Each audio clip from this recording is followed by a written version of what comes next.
आपकी अदालतमध्ये भारताचे रक्षा मंत्री राजनाथ सिंग यांच्यावर आरोप आहे की ते विरोधी पक्षांना घाबरवतात.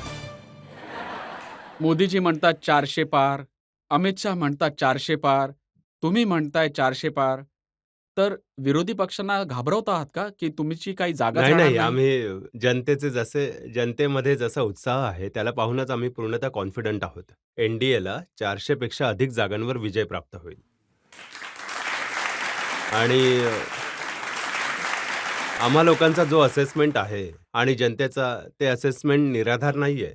जनतेचा मूड पाहूनच आमचं असेसमेंट आहे, की भारतीय जनता पार्टी 370 पेक्षा अ, अधिक जागांवर विजय प्राप्त करेल आणि मला विश्वास आहे, की जनता आमचा विश्वास तुटू देणार नाही. आतापर्यंत तुटू दिला नाही, तर यापुढे कसं काय तुटू देईल? या विश्वासाच्या बद्दल जे काँग्रेसचे अध्यक्ष आहेत मल्लिकार्जुन खरगे, त्यांनी म्हटलंय, की हे दररोज हं, 400 जागांचा विश्वास दाखवणारी हं. अहंकारी बीजेपी आगामी निवडणुकांच्या परिणामांपासून घाबरलेली आहे. म्हणून इतक्या जोर लावून नाही, बोलते. नाही. मी विनम्रतापूर्वक हात जोडून मी सांगतोय काँग्रेसच्या अध्यक्षांना, की आम्हा लोकांचा हा संकल्प आहे आणि जनतेचं हे प्रेम आहे आणि जनतेचं हे समर्थन बघता आम्ही निश्चितच आमची एन-डी-ए 400 पेक्षा अधिक जागांवर विजय प्राप्त करेल, हे मी विनम्रतापूर्वक सांगतोय. अहंकाराने नाही सांगत आहे.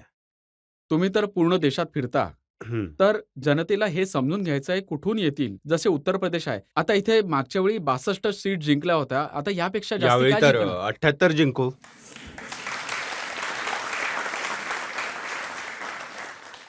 आता यावेळी शक्यता नाकारू शकत नाही, की 80 सुद्धा होऊ शकतात. जेव्हा तुम्ही उत्तर प्रदेशमध्ये जाता, लोकांना भेटता, तिथून तुम्हाला काही आयडिया मिळते का? काय म्हणतात लोकं? सगळे तर मग मोदी, मोदी, मोदी, मोदी करतात आणि मग काहीच नाही होत. आणि यावेळीची अवस्था तर हीच आहे. आता बघा आंध्र प्रदेशसारखं एक राज्य आहे. तिथे बीजेपीची अजिबात सीट नाही. तर तिथे सुद्धा लोकं मोदी-मोदी म्हणत आहेत. नाही, आंध्र प्रदेशात मी गेलो होतो. विशाखापट्टणममध्ये तिथल्या इंटेलेक्च्युअलचा सुद्धा कार्यक्रम होता. तिथे 1000 पेक्षा जास्त इंटेलेक्च्युअल होते. तिथल्या पब्लिक मीटिंगला सुद्धा मी ॲड्रेस केलं होतं. अ, आता मीटिंगला पाहून तर मी हेच म्हणू शकतो, की आम्हा लोकांसाठी अनुकूलता आहे. पण बऱ्याच चांगल्या जागांवर आम्हाला विजय प्राप्त होईल. आणि यावेळी टी-डी-पीसोबत युती झाली आहे. टार्गेट आमचं हेच आहे, की सगळ्या जागांवर आम्हाला विजय प्राप्त व्हावा, आमच्या युतीला, आमच्या अलायन्सला, जे टी-डी-पी सोबत आहे. प्रयत्न तर हाच आहे. यश किती मिळतं हे तर भविष्याच्या गर्भात लपलेलं आहे. आणि तामिळनाडू तुम्हाला कठीण वाटतंय कारण की प्रधानमंत्र्यांनी मागील 10 वर्षात कितीतरी वेळा माझी दौरा इतकी केला गोष्ट आहे. तर पक्की समजून घ्या रजतजी,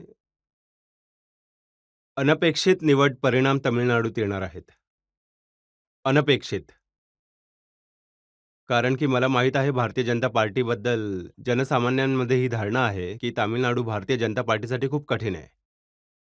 परंतु ज्या प्रकारे तिथल्या डी-एम-केच्या व्यतिरिक्त अन्य पॉलिटिकल पार्टीचं समर्थन म्हणजे सहयोग आम्हाला मिळत आहे, ज्या प्रकारे तिथे युती बनली आहे आणि जनतेमध्ये ज्या प्रकारे आमच्या सरकारबद्दल, आमच्या प्रधानमंत्रीबद्दल जशी धारणा बनली आहे, तर काही होऊ शकतं तामिळनाडूमध्ये.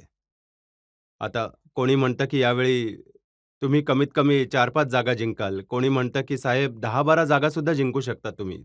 तर हे तो सगळं तामिळनाडू जिथे मोठ्या कष्टाने एखादी सीट मिळाली होती. हां, नाही मिळाली होती. कन्याकुमारीची सीट आम्ही जिंकत राहिलो होतो. पण यावेळी अनपेक्षित निवडणुका होतील. राजनाथजी, आम्ही तामिळनाडूच्या राजकारणाबद्दल बघतो. ते आहेत जे सनातन धर्माच्या विरोधात आहेत. हं. जिथे लोकं हे म्हणतात, की सनातनला मुळापासून नष्ट केलं पाहिजे. नाहीच होऊ डी-एम-केला शकत हे सनातन जे नीत नूतन, शिर पुरातन आहे, तेच सनातन आहे. येतो. तर हे समाप्त नाही होऊ शकत. याचा अर्थ सनातनबद्दल लोकांच्या मनात जी संकल्पना स्पष्ट असली पाहिजे, ती नाहीये.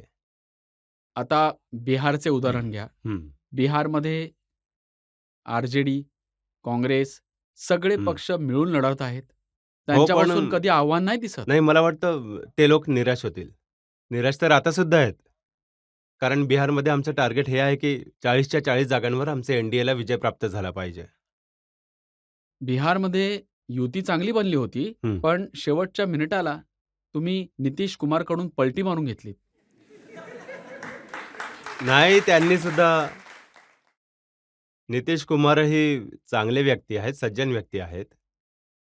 आता बघा, कोणी त्यांच्या पलटी मारण्याविषयी कोणी काहीही म्हणो. मीही एवढी गोष्ट विश्वासाने सांगतो, की नितीश कुमारजींच्या अन्य कोणत्याही बाबतीत लोकांनी आलोचना करू द्यात. पण पूर्ण राजनैतिक जीवनात एक व्यक्तीसुद्धा बोट दाखवून त्यांच्यावर भ्रष्टाचाराचा आरोप नाही लावू शकत. तर अशी व्यक्ती आमच्याकडे येते, तर आम्ही तर त्याचे स्वागतच करू. राजनाथजी, असं का होत आहे की राहुल गांधी न्याय यात्रेमध्ये हं. ज्या राज्यातून जातात तिथला लीडर बीजेपीमध्ये सामील होतो? चमत्कार आहे, चमत्कार.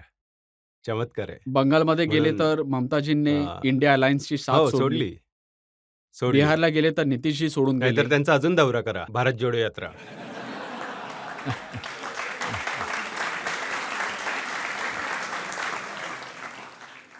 तुम्हाला नाही वाटत की न्याय यात्रा ज्यांनी काढली आहे, देशभरात ते फिरत आहेत, लोकांना भेटत आहेत, याचा राजनीतिक लाभ त्यांना निवडणुकीमध्ये मिळेल? लाभ जर होणार असता तर ते जिथे गेले तिथले लोक परत आम्हाला येऊन का जुळले असते? लीडर्स. हा चमत्कार तर तुम्हीच करता ना, जिथे जातात तिथे प्लॅननुसार 1-2 व्यक्ती आलेच पाहिजेत. नाही, नाही. आम्ही चमत्काराच्या जोरावर जनतेचं समर्थन प्राप्त करू इच्छित नाही. परंतु वस्तुस्थितीच्या पार्श्वभूमीवर काही करून आम्हाला जनतेचं समर्थन प्राप्त करायचं आहे. जनतेमधून 1-2 प्रश्न घेऊयात. तुम्हाला काय वाटतं की बीजेपीला ह्या इलेक्शनमध्ये सुद्धा राम मंदिरचा फायदा मिळेल की त्याचा प्रभाव आता संपत आलाय? मला वाटतं की राम मंदिराचा मुद्दा राजनीतीसोबत जोडायला नको आपल्याला. हा एक सांस्कृतिक मुद्दा आहे. आध्यात्मिक मुद्दा आहे.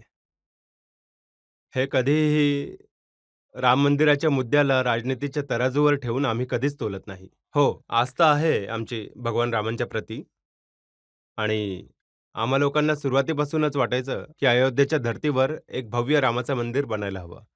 तुम्ही पाहिलं असेल की 22 तारखेला अयोध्येत प्रतिष्ठापना झाली आणि भगवान रामांनी आपल्या कुटीतून निघून महालात प्रवेश केला आहे, आले आहेत. रामराज्य प्रारंभ होईल असा मला विश्वास आहे.